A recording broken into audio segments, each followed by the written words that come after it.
There's a lot of things wrong with Arsenal at the moment, but a key factor is the fact that Arsene Wenger is tactically inept, and that was highlighted against Spurs at the weekend.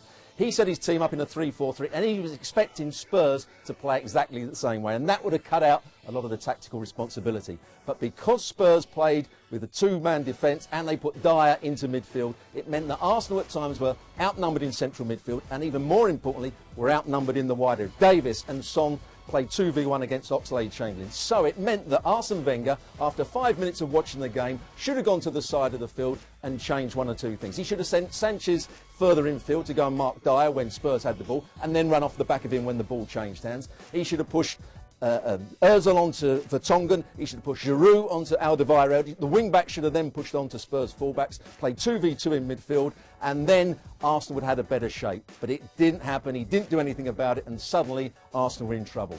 Before the game, he also made a bad decision. Last week we saw Giroud struggle against Manchester City. They tried to play long ball to him. He didn't get enough possession. He didn't bring others into play. So there was no way that I thought Giroud should play in this game against Spurs. Welbeck had to play because Tottenham hold a high line. They like to press the ball, and their major weakness is lack of pace in behind, particularly in behind Vertonghen. Welbeck had to play. He didn't come on until late on in the game, and when he did come on, he played as a right wing back. That was the wrong decision.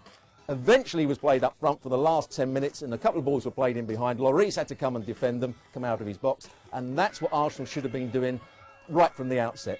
Arsene Wenger got his tactics wrong once again. He wasn't able to change during the game, and he got his team selection wrong right at the beginning. A woeful performance by Arsenal and Arsene Wenger.